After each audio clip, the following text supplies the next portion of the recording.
and welcome back to our Keto Kitchen. I'm Megan, and tonight I'm going to be making some smothered pork chops and some smashed Brussels sprouts on the side. So we're going to go ahead and get started with our pork chops. I've got about 4 pounds of thin cut pork chops here, and I went ahead and seasoned them with Tony's Creole seasoning.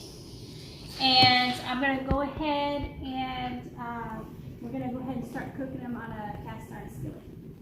Okay, what I have going on over here is I went ahead and got a large pot of water, and I'm going to go ahead and put it to start to boil for our Brussels sprouts, and I put a pinch of salt. Okay, so first we're going to do is we're going to heat our cast iron skillet up to medium heat.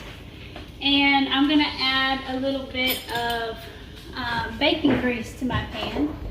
You can use whatever oil you want to use. You can use olive oil, you can use butter, coconut oil, whatever you want to do. But I'm going to use my saved bacon grease that I use from our bacon in the mornings.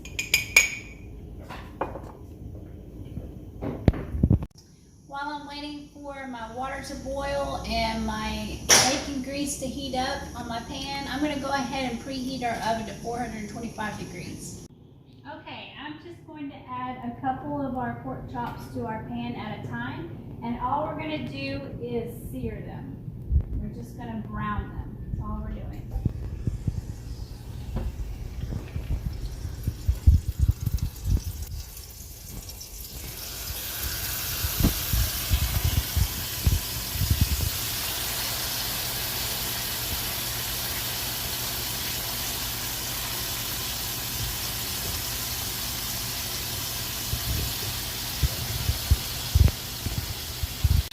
Okay, I'm going to go ahead and flip our pork chops.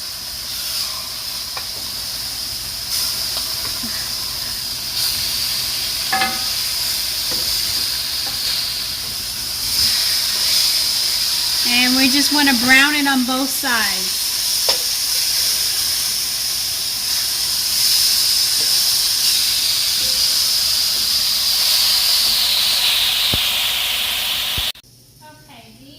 Browning on both sides, so I'm just going to take it out of the pan and set it aside and just keep it warm with foil, and we're going to return it to the pan when we get all the pork chops browned on both sides.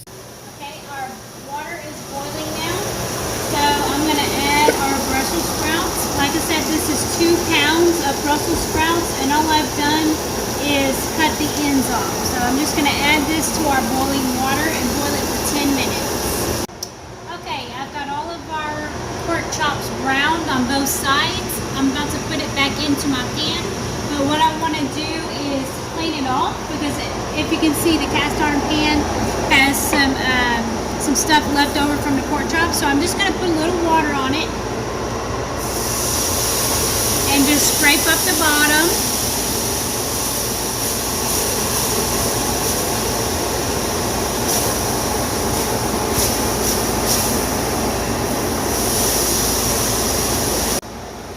Okay, I got all the leftovers scraped up. I'm not going to do anything. I'm going to leave it all in there. And I'm going to add about a half a cup of a Creole mix of onions, green onions, bell pepper, garlic, and parsley. Mine's frozen, so I'm just going to allow it to break up and start to cook. Okay, I'm going to add another tablespoon or so of your choice of oil. I'm using bacon grease. And I'm just going to cook down our onion blend.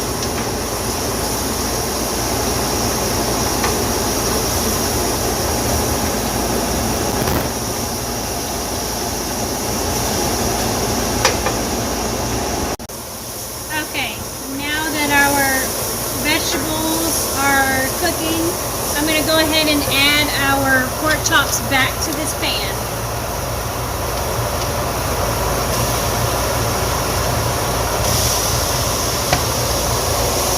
And it's okay if you have them stacked. because we've already browned them. We're basically just cooking it down with our onion mixture. And this is when we're going to create our gravy. And now we're going to add some water. I'm going to do a cup at a time.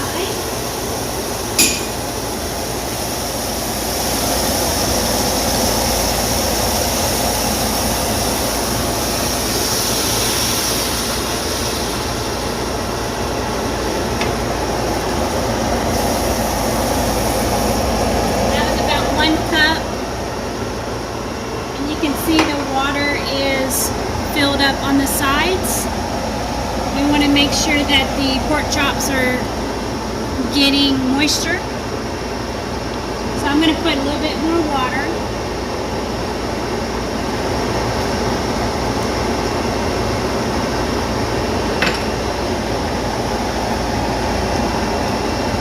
And then we are just going to let this simmer for about 30 minutes. I'm going to put a piece of foil on the top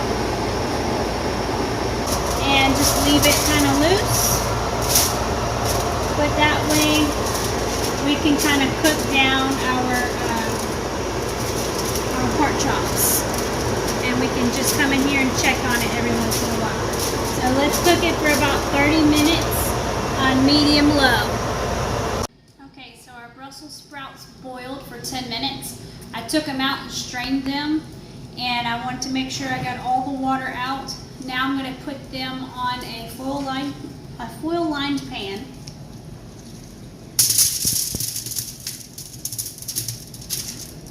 And the amount that I have, I may need 2 pans because, well, this might be good. Let's see.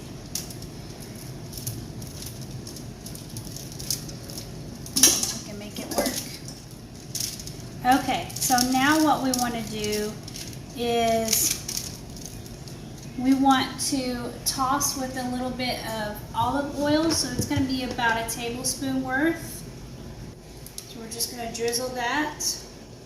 It came out fast. And then I'm just going to toss it.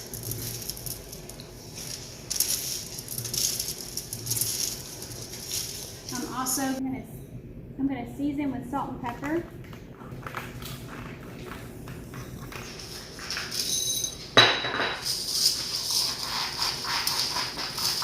I'm also going to add a sprinkle of garlic powder.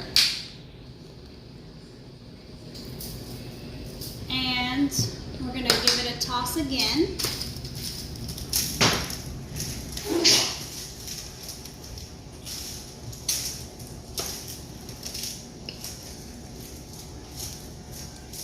Okay, then we're going to make an even layer of the Brussels sprouts.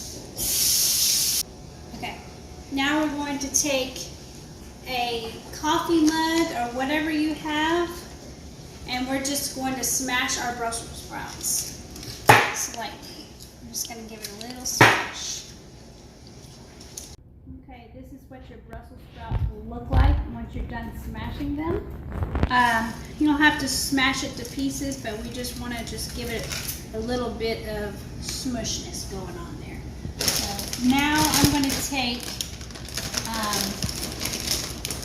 about a 1/4 cup to a 1/2 cup worth of shredded mozzarella cheese, and I'm going to sprinkle it over the top.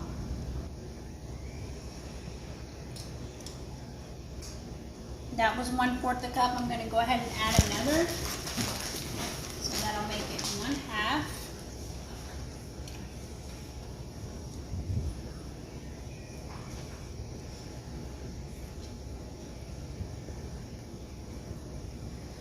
Make sure everybody gets some mozzarella cheese.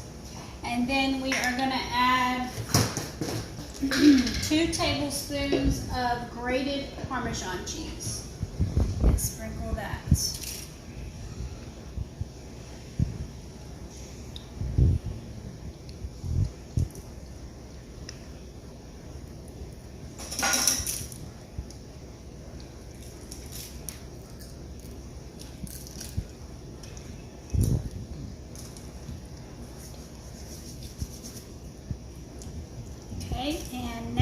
we are going to bake this for about 10 to 25 minutes, or just enough to make that cheese start to bubble.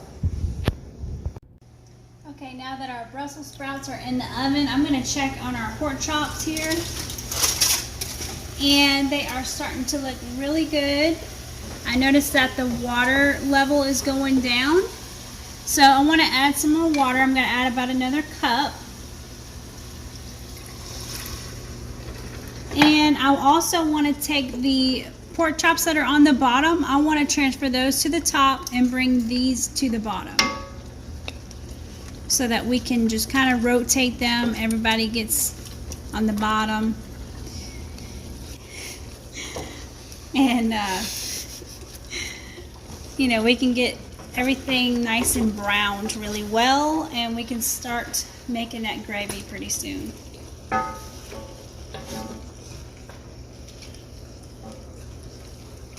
Okay, our pork chops are just about done here. I'm going to go ahead and make some cauliflower rice.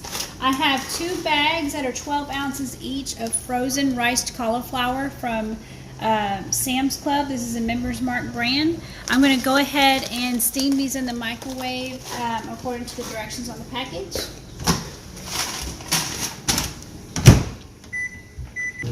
These are the Brussels sprouts that we pulled out of the oven. That's what they look like. I can't wait to eat that. It looks so good. Now we are going to take foil off of our pork chops. And what I'm going to do is I'm going to put the, as much as I can, the pork chops to one side of the pan, and I'm going to make our gravy. As you can see, the meat is starting to come off the bone, so you know that it's cooked all the way and it's tender.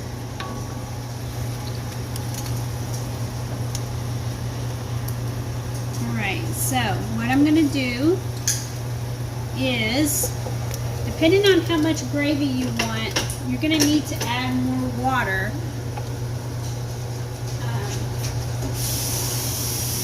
So I'm going to start off with 1 cup at a time. I'm adding 1 cup. And I want some more gravy than that because we've got a bunch of pork chops here. So I'm going to add another cup.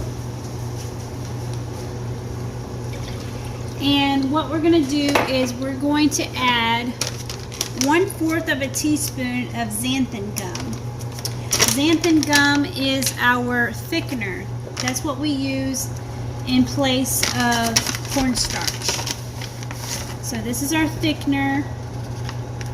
1/4 teaspoon of xanthan gum. And when it goes in the pan, you want to automatically give it a stir, or else it's going to clump up. So it's probably best to use a whisk.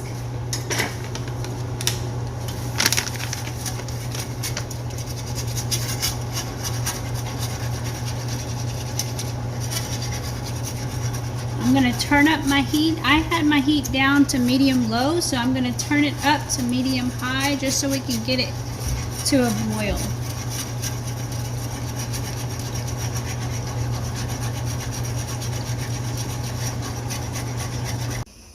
Okay, I got the xanthan gum all dissolved and I got the water brought to a boil.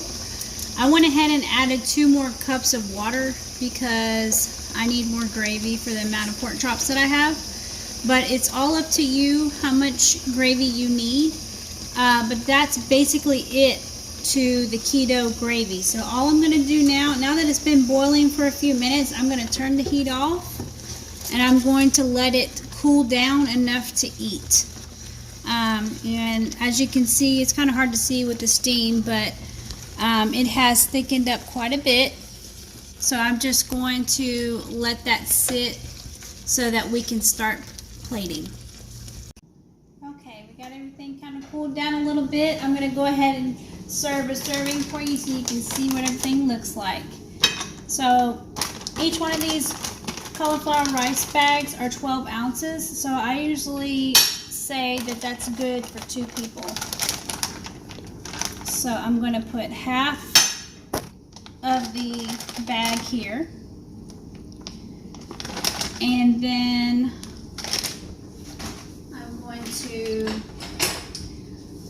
put a pork chop on there. Now each one of these pork chops are about 8 ounces each, so that's a good serving size.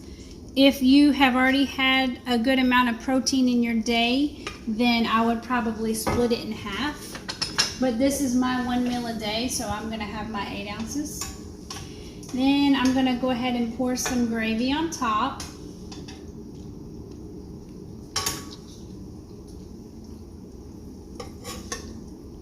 And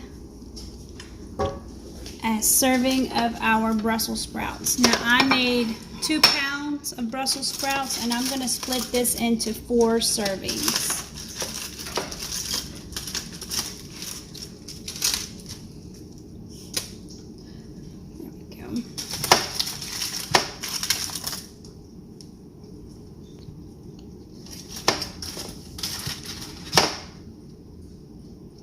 So when you're eating keto, when you look at your plate, you want half of your plate to be vegetables, at least half, probably about 3/4 of it, and then the other quarter would be your meat. Especially if you're splitting it up into 3 or 2 meals. But if it's 1 meal a day, then you could do half meat and half vegetables. And don't forget the fat. You want to cook all of your vegetables in fat, and you want to go for the fatty meats. You don't want to go for the lean proteins. You want to stick to the fatty. So anyway, I can't wait to eat this. I hope you guys enjoy this. Leave a comment if you try it, and don't forget to like and subscribe.